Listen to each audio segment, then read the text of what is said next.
Well, I'll start this right away in the moment that we ended the previous discussion. We mentioned the 13th century BC. The 13th century BC started in 1300 BC and ended in 1200 BC. Sometimes it's not so clear, you know? Okay. This is the time of the New Kingdom, the Egyptian New Kingdom that dominated the entire land of Israel and large parts of Syria. It was a huge empire, dominating also parts of the Sudan and Libya. It was a great empire. And the major pharaoh of this century was Ramses II, who, as I said, ruled 67 years, left behind him huge monuments, and many relate this pharaoh to the time of Moses. You asked about Moses, so if Moses was in existence, by the way, the name Moses is Egyptian. It's the Ses of Ramses. It's Moses, and in fact, it is an Egyptian name. If he ever was educated in the palace of the Pharaoh of Egypt, it probably was in the 13th century in the palace of Ramses II, if he was an historical figure. The son of Ramses II, Pharaoh called Merneptah, left us a very important document. And this is the stela that is called the stela, the Israel stela, which you can see today in the Museum of Cairo. And right now you can see it on the monitor, on the screen. This stela on the left. What happened?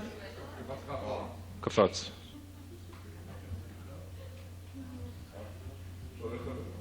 What happened? Israel disappeared again. Vanishing Israel. So this is a cornerstone. In every discussion of early Israel, the origins of Israel, we cannot ignore this inscription. And unfortunately, in several modern historical books, it is ignored. But look what Merneptah says.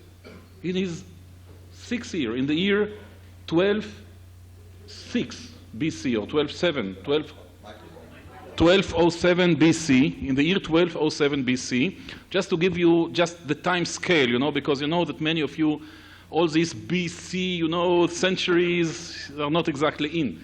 So David, we think that David, if he was an historical figure, ruled in the 10th century. That means around 1000 or 980 or so BC. So we are about 200 years before David. Those 200 years between David and Merneptah, we may call them, the general term, the period of the judges, which we shall discuss today, or the period of settlement. This is the subject of our session, of the coming session.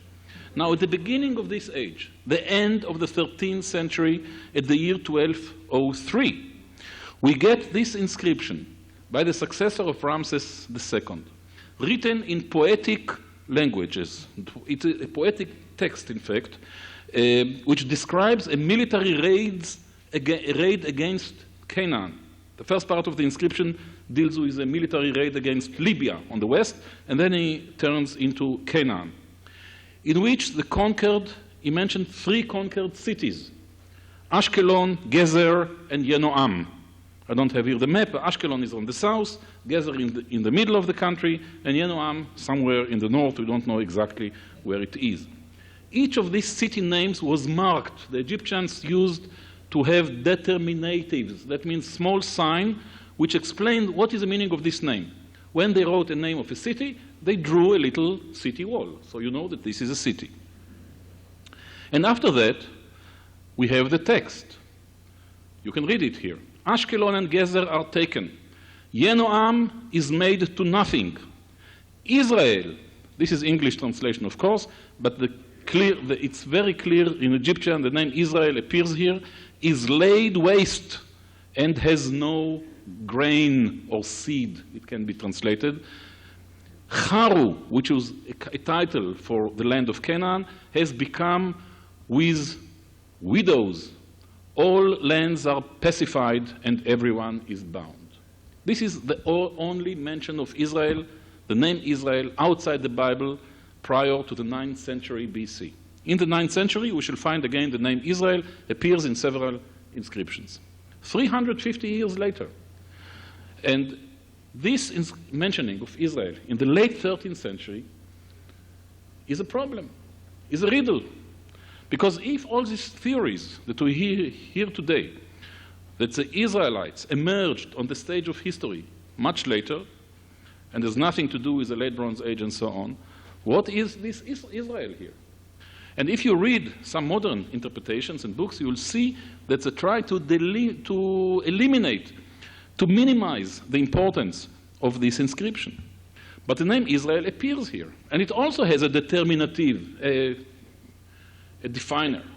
And the determinative here is they show a small man and a small woman sitting, and this is the sign of people, a group of people in Egyptian. That means they are talking about a group of people called Israel. It must be in the land of Israel, in Harum, in Canaan. And he diminished them, just like Haman Harasha. This is the first mentioning of Israel in history, and already in this first mentioning, they want to destroy Israel altogether, don't leave a seed to eat. You see the fate of our people. This is always in history like this. Now, how to explain this? What is this term doing in the late 13th century? To what group of people he refers? This is a puzzle. We know that in that time, the Egyptians ruled the land of Canaan. We know that the land of Canaan was divided between local city-states, Canaanite city-states. And this is something which, in my view, is reflected in the book of Joshua. In Joshua 12, you have a list of 31 cities that Joshua conquered. This list of cities reminds very much the idea of the lists of Canaanite cities that were destroyed by the Egyptians. We have such lists from the 15th century onwards by various pharaohs. In my view, Joshua chapter 12, those lists of 31 cities, is a kind of a late reflection of the same idea, the cities of Canaan. They knew that there were city-states in Canaan. Now, among those city-states, there were also other populations. We know it from the texts.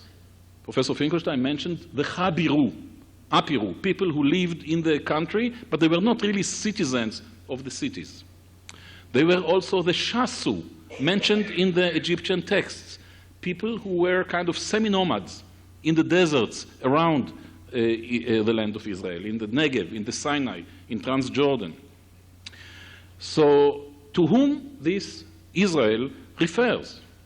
Some scholars, for example, Michael Hazel, in a book, American scholar that was published recently, thinks that this term refers to the settlements in the hill country, which both of us we shall discuss in this coming lecture. So, this in the background, and we shall now continue into our main subject, the settlement and the period of the Judges.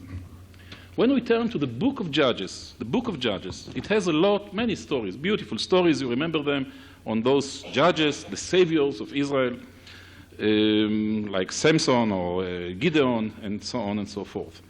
In the first chapter of book of Judges, there is some historical information, or at least supposed to be historical information. It's interesting to examine this one. For example, in verses 27-35, as well as in Joshua chapter 13, verses 2 to 6, you find a list of unconquered territories in Canaan. Which are these territories? The Bible tells us. Bet She'an and its towns. Ta'anach and its towns. That means the territory around it. Dor and its towns. The city of Dor on the coast. Ibleam. This is the city south of Megiddo. Megiddo. Gezer and Acre, as well as cities in the valley of Ayalon and more. Now, this is interesting. These are territories which, according to the book of Judges, were not conquered by the Israelites. They remained the Canaanite all the way throughout the period of the Judges. According to the Bible, later on, David conquered these territories. Now, this can be examined archaeologically, because we can dig those sites, and some of them were excavated. For example, Bet She'an, which I excavated, Megiddo, which Professor Finkelstein is digging, Tel Rehov, which I'm digging just south of Bet She'an. It is one of in the territory of Bet She'an. Dor is being excavated. Gezer was excavated. In all the sites which I mentioned now, we can see continuity of Canaanite life throughout the 12th and 11th centuries. That means the time of the judges. I think that this point is extremely important, because here we see a biblical verse which can be corroborated archaeologically. We can corroborate, except one place, Tanakh. Tanakh, there we don't see any Canaanite continuity. But in all the rest, we can see the Canaanite continuity. Attention that other cities, like Hatzor, was destroyed. It is not mentioned. Archaeologically, at Hatzor, we have a gap in this time. Lachish, mentioned in the book of Joshua as being destroyed. It was destroyed in the mid-12th century. There is no continuity of Canaanite life there throughout the 12th and 11th centuries. But where we do find continuity, proved archaeologically, it's exactly on these sites which are mentioned now. So this is a point which I think is important. We as archaeologists have the tools to examine such points in the biblical narrative. So in some cases, we have total contradiction. You saw it in the case of the conquest stories. Contradiction between the biblical text and the archaeological evidence. And in some other cases, like this one, we have interesting support of archaeology to the biblical tradition. So this is a point that I wanted to make, and I think that it is quite revealing. Now we come to the material culture. What can we learn? I must look on the watch because I'll probably lose my time. How long I have? Half an hour? Started 5 minutes ago? Okay.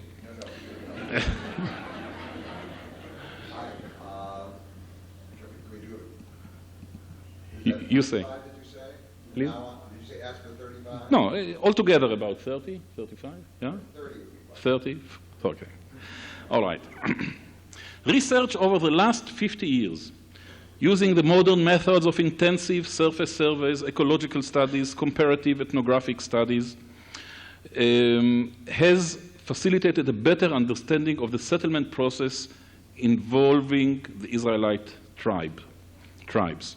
This study began already during the 30s by Albright and his student, continued by Aharoni in the 1950s in the Galilee. He couldn't work in Samaria.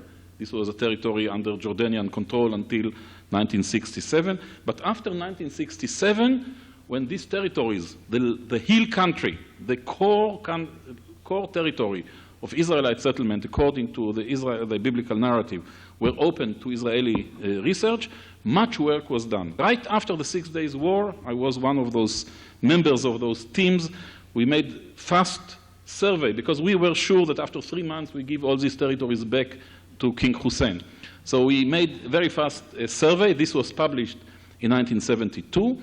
And later on, there were several scholars, Israel Finkelstein, one of them, that carried out this very, very important survey of the hill country, which revealed a lot of information. In the land of Manasseh, up here, it was Adam Zertal from University of Haifa. He did it as a PhD in University of Tel Aviv. South, here in the land of Ephraim, Professor Finkelstein. Here around Jerusalem, there were various studies, but various scholars.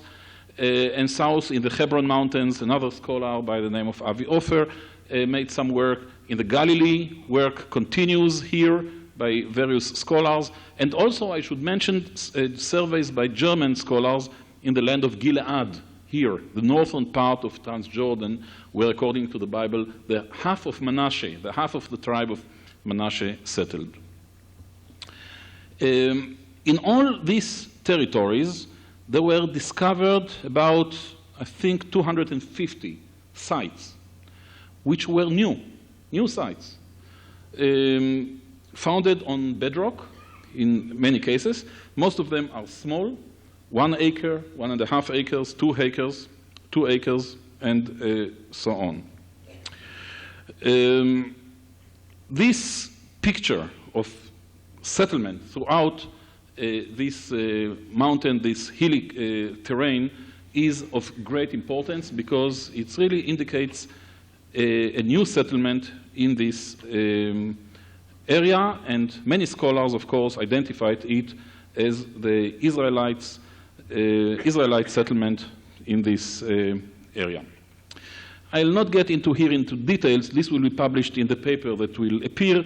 We have about 100 settlements in the land of Manasseh. You can see it here, north of Shechem. This is Shechem. You can see all these black dots. They are the sites that were discovered by Zertal. He claims, by the way, that the earliest ones are in the east and the later ones are in the west, as if there is a movement from east to west. He believes that the Israelites crossed the Jordan from the east, and that there were semi-nomadic people settled first in the Jordan Valley and the eastern Samaria, and then spread further to the west. And so on and so forth. Finkelstein will speak about his work later, I believe. He has another 100 settlements of this kind in the territory that he surveyed. We have about 40 settlements in the Gilead, Transjordan, about 40 villages in the Galilee. Now, there are many questions, of course, that are related to this problem. When these settlements were founded, who founded them, where did the population came from, what were the ecological conditions, and so on and so forth. I just want to read one verse from the book of Joshua. Joshua says to the tribe of Ephraim, "Go up into the forest and clear land for yourself there." It's very clear that this area was forested in the 2nd millennium BC. During the late Bronze Age, that means the 15th, the 14th, the 13th centuries, before this settlement, this area was almost unsettled. Very few settlements. And we think that it was really heavily forested. So again, in this verse, you may find some echo of the ecological conditions that those early settlers had to face. Deforestation must have been followed by the construction of terraces on steep slopes, building terraces. This is one of the major features that enabled people to settle in the hilly terrain of Lebanon, of the Levant in general, of the Mediterranean world. This is a major item, though we think that those terraces were already known much earlier in our region, but they were definitely very important in this particular wave of settlement. Results of these surveys provide a portrait of the settlement pattern and make possible calculations of the population size, the subsistence economy, and environmental adaptation of the settlers. These subjects have been discussed in a number of studies. Notable is the book by Finkelstein from 1988, The Settlement of the Israelite Tribes, and a series of articles by various researchers in the collection of essays that was edited by Naaman and Finkelstein, From Nomadism to Monarchy in 1994. So the late 80s and early 90s were a very important time in the research of this subject. Population size. Yeah, these are the Judean hills, and population size is estimated by multiplying the known built-up area of the sites by a factor of about 100 persons per acre. This is more or less our estimation, how many people could live on one built-up acre, about 100 people. And this led Finkelstein and others to estimation of about 60,000 people that lived in the Central Hill country alone.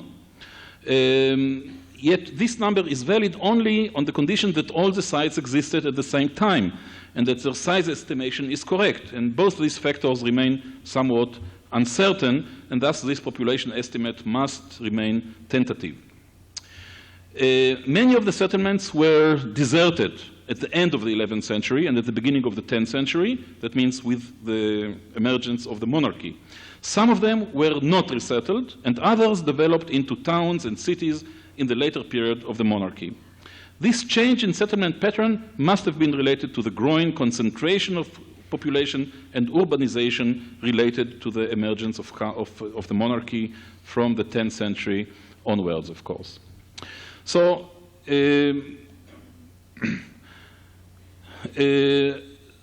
these are the results of the survey. It's a very superficial survey, and I believe that Professor Finkelstein will elaborate. He worked so much on this subject. Now, excavations on in these sites were few. Not too many sites were excavated. I think no more than about 5 were excavated, and most of these excavations were on a small scale, and therefore our knowledge of these sites is limited. The sites were mostly small open villages, 1 to 2 acres in area, with houses arranged along their circumference, leaving large open spaces inside the settlement. At a few sites, defense walls were found, though in most cases they were poorly constructed. I had the opportunity to dig such a site. We call it Gilo. So this is not biblical Gilo. Biblical Gilo was on the southern Hebron hills. But today, this suburb of Jerusalem is called Gilo. This is due to mistake in identification of the biblical site. This is a 1.5 acre site. I excavated it in 1978-79, encircled by an outer wall. You can see the plan. You can see the outer wall, comprised of separately built sections, each of which can possibly be attributed to a different family or group living in the adjacent area. Large open spaces in these villages probably served as livestock enclosures. The typical dwellings were the type known as pillared houses. They contain several rectangular spaces. I think I have here examples. You can see here, this is from another site in the northern Negev, but it shows you the type of building. They contain several rectangular spaces, and in several cases, lines of stone pillars separated those spaces. Such use of pillars is attested in the Canaanite cities of southern Canaan. Yet in the Iron Age I, it became common, and later during the time of the monarchy, it became typical of Israelite private and public architecture.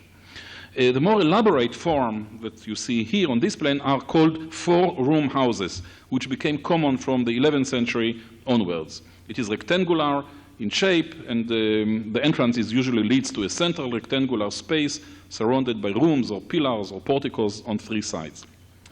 Public buildings are practically unattested in these settlement sites. An exception is a solid tower. This is excavation at Gilo. You can see it's just on bedrock. The site is built on bedrock, and there is nothing above it. This is during the construction of the neighborhood of Gilo. And here in this picture, you see a foundation of a tower that we found at Gilo. It is 11 meter by 11 meter. It's quite large. That means about 35 feet by 35 feet foundation, built of large unworked stones, which we uncovered. It probably served as a foundation for a tall tower with inner rooms. Towers are mentioned in the book of Judges as a common feature in this period.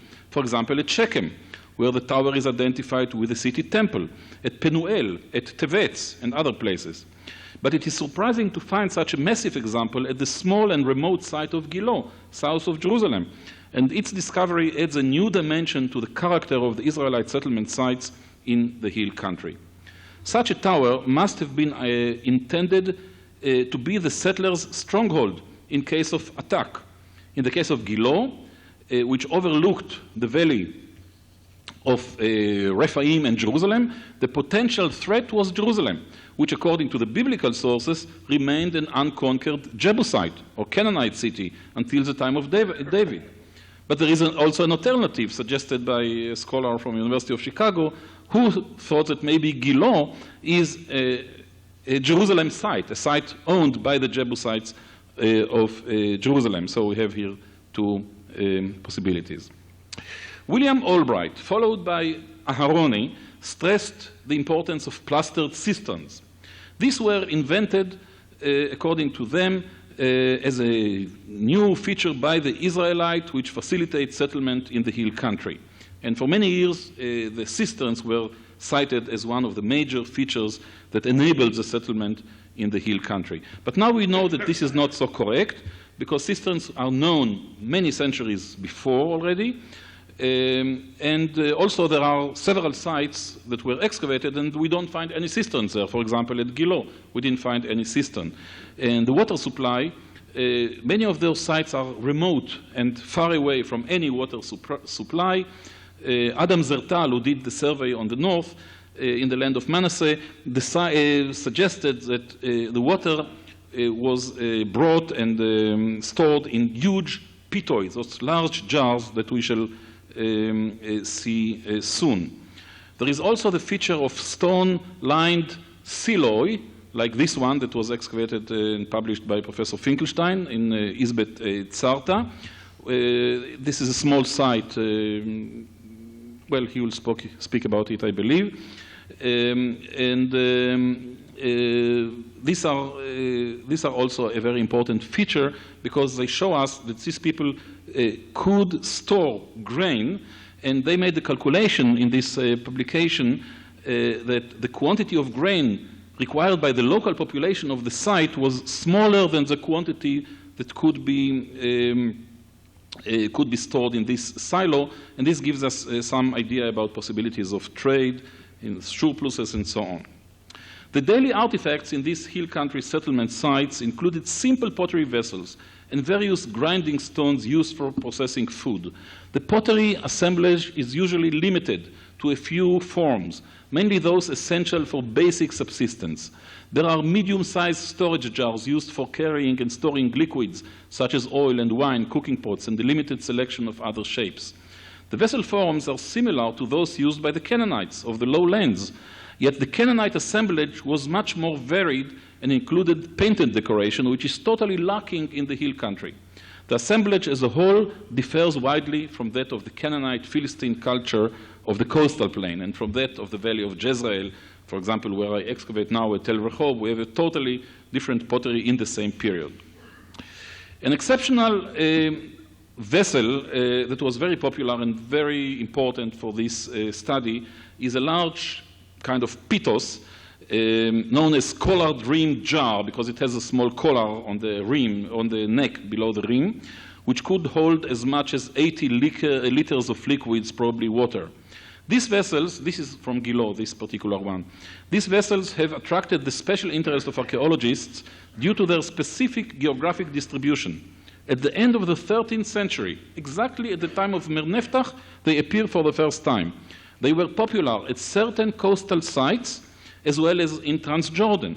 Later, they became the hallmark of the settlement sites in the hill country, from Jezreel Valley in the north to the region of Hebron in the south. Yet, they are missing in the northern Negev, and they are totally missing at Philistia. So it's a very limited and very clear border. The discovery of such jars at Tel Dan in the north, the northern end of the country, is very significant. It was understood by Professor Biran, the excavator of Dan, as possible evidence of the northward migration of the Danites from the central coastal plain as maintained in the biblical tradition. You may believe it or not. It appears that the settlers in the hill country lacked their own pottery-making tradition, and that initially they obtained the most necessary pottery vessels from their Canaanite neighborhoods. These large jars with their Canaanite affinities may have been produced locally by itinerant potters who brought the ceramic tradition and technical knowledge with them. It should be emphasized that the nature of the settlers' material culture as an assemblage differed to a large extent from that of the lowland. I said it already, I emphasize it again.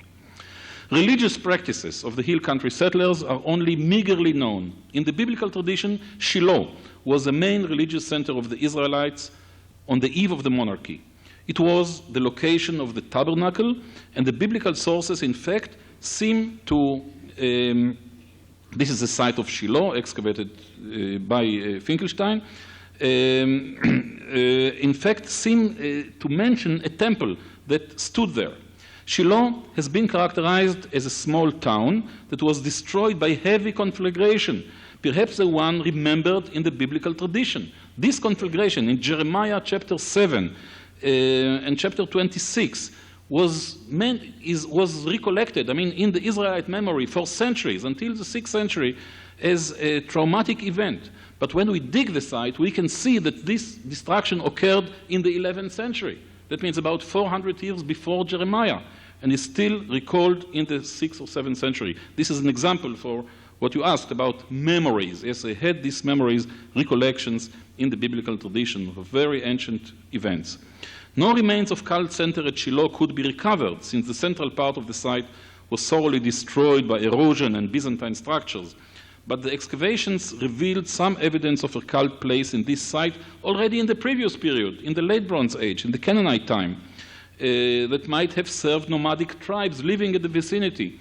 And such a population might be related to some of the later Israelite families that settled there, and thus the tradition of a sacred place at Shiloh might have been centuries old by the time of Eli and Samuel. On Mount Ebal, you can see here the site of Mount Ebal north of Shechem, Adam Zertal discovered an unusual site which he identified as the site of Joshua's altar, Joshua chapter 8, Deuteronomy chapter 11. The 1 acre site was surrounded by a stone wall. In its earliest occupation phase dated to the late 13th century, right to the time of Merneptah. It's very well dated by scarabs. A circular installation was constructed on its highest point. Burnt animal bones, probably originating in this phase, were retrieved from the fill of a superseding structure. You can see the superseding structure in this picture, this rectangular structure here. This later rectangular structure, 8 by 9 meter, was built of massive outer walls with no opening. The inside space was filled with stones, earth, ash, and animal bones. Zertal interpreted this rectangular structure as a large altar and identified some of the components as a parapet and a ramp based on the biblical and Mishnaic inscriptions. This interpretation remains highly controversial, since no altar from this period or of this size from this period is of such size, magnitude, and plan. An alternative interpretation is that the structure had non-religious function, perhaps as a podium for a watchtower like that at Giloh. The case of Mount Ebal illustrates the difficulties in interpreting an archaeological discovery in a one-to-one correspondence with biblical sources. Yet while Zertal may be wrong in his interpretation of the structure, it seems possible that in the early phase of the site, it indeed was utilized for cultic activity. It is not impossible that a much later biblical tradition preserved an ancient memory related to this mountain and even to this particular site, the only Iron Age I site on the Mount Ebal. In this case, it would mean that the Deuteronomistic literature, that means the historiography, the history, the biblical history, preserved traditions which go back to the period of the settlement. But this is, of course, very highly questioned. Another site, which you see in this picture, I excavated myself. This was the shortest excavation of my life. It lasted 1 day because there was nothing to dig there. I came to this place after I found this bull. You see this bull? It's a bronze bull, about 9 inches long, and I found it in a collection room of a kibbutz Shamir in northern Galilee. I came there to visit, and I saw this bull standing there, and I got the information from a soldier who found it in a particular hill in the northern Samaria hills. He took me to this place, and I excavated there 1 day, and we discovered this circle of stones that you see here. And in the middle of the circle, there was a stone. You see it here. This stone, I don't have a picture of it standing. It's a standing stone, a matzeba, as we call it, the biblical matzeba. A German scholar who published a book on Israelite cult reconstructed this site like this. So this is a beautiful reconstruction. You can see here the matzeba. You can see he put the bull on top of the matzeba for some reason. Today you can see this bull in the Israel Museum in Jerusalem. Now, this is a very interesting discovery because what we have here is probably a high place, a bama, the biblical bama. Of course, in the Bible we have many mentionings of those bamot on every high hill and under every spreading tree, for example, in the book of Kings, Kings 1, chapter 14, and many other places. The place is really remote, isolated, but it is between 3 other sites of the Iron Age I. So probably this was the cultic place serving those small settlement villages around it in the northern Samaria hill. So it is known as the bull site in the literature. The symbol of the bull in the religion The bull is, of course, related in Canaanite tradition to El, the head of the Canaanite pantheon. It's called El Shor, yes, and also to Baal, the storm god. The symbol of the bull in the religion of the northern tribes of Israel, of course, the calf, the golden calf, erected by Jeroboam and Bethel, was inherited from Canaanite religion. The bull was considered either as a symbol of the God of Israel or as its pedestal, recalling the cherubim in the Temple of Jerusalem. And our figurine may have been produced and perhaps purchased in a Canaanite workshop. Yet the proximity of the site to several Iron Age I settlement sites indicates that it probably was utilized as a main cultic site for these particular sites. Now we come to a major question, and that is, how do we identify those sites, those 250 sites, and all this material culture that I described, though it's not very well known, I must say, with a certain ethnic group, let's say Israel? Who exactly were the settlers in this Iron Age I hill country of the land of Israel? Can they be identified as Israelites? You can imagine that there are several thousand pages printed on this question. Most scholars indeed have accepted this identification. Yet in the last decade, some new questions were raised. Were the Israelites of the Iron Age I a self-defined ethnic entity? In current scholarship, questions were raised whether national identity was in existence at this time at all. It was formally suspected that all that unified the Israelites was their religion. Yet this religion was far from being crystallized during the Iron Age I. We shall see it in the next lecture.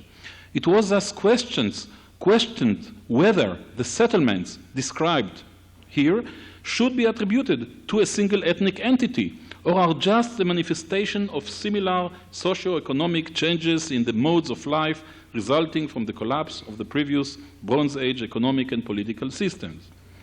We also have to ask, what are the origins of these settlers? Were they indigenous groups of people, or were they newcomers from outside the country? The answers to these questions are complex and continue to be debated. The definition of the hill country settlers as Israelites is based mainly on the biblical traditions, but these are claimed to have been written centuries later, as we saw.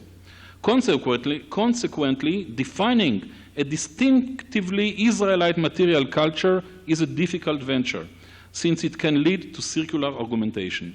This has led several scholars like William Diver and Israel Finkelstein to use the term proto-Israelites for this population. In fact, they have claimed that there are almost no distinct ethnic markers, except perhaps the lack of pig bones in these sites, in contrast to contemporary Philistine sites where we find a lot of pig bones. But this absence of pig bones was taken by them as indicating the prohibition against pork consumption in the hill country communities. Yet this too is very doubtful in my mind, as when we check the pork consumption in Canaanite sites, we see that there is very little pork consumption in the Canaanite cities as well. So this definition is a little bit difficult. In spite of the risk of circular reasoning, I propose that the starting point must be the biblical narrative. Sites which, according to the biblical tradition, were major Israelite villages or towns during the period of the Judges, such as Shiloh, Mitzpah, and Dan, appear in the archaeological record as important Iron Age I settlement sites. It is feasible to identify them, as well as other sites with similar material culture in the same region as Israelite, recalling, however, the difficulties in the use of this term for this early period in Israelite history. To conclude, I skip here a lot of stuff that will appear in the published paper, so you'll have something left to the book to read. To conclude, when we use the term Israelite in relation to the Iron Age I, we refer to several groups of people or tribal units who lived in a specific socio-economic mode of life in the Central Hill Country, in the Galilee, in the Northern Negev, in the Transjordanian Plateau. The Central Hill Country constituted the heartland of the land of Israel, and since the various population groups there eventually became part of Israel during the time of the monarchy, it is legitimate in my view to use this term to refer to the Iron Age 1 settlers as well as Israelites. An identification of these people with Israel of the Merneptah Stela, of course, may resolve the dilemma. The problem is, however, that this identification cannot be proven, though it appears to be the most logical. The socio-economic structure of the hill country of Iron Age 1 society coincides with the biblical description of Israel during the period of the Judges. I see a lot of interesting correlations here between archaeology and the description of the people as we read about them in the book of Judges. This was a non-urban, sedentary society, living in small communities of farmers and herders without a central political authority, though probably with central cultic centers like the one at Shiloh. It was an egalitarian society, striving for subsistence in the harsh environmental conditions of the forested mountains and semi-arid regions of the land of Israel. We now come to the question of the origins, but I don't know if I have time to do this. Maybe not. Huh? It's a little bit I think we have to start. Okay, so I'll stop on this moment, and we shall skip this section, so you will have to read it in the future. Okay.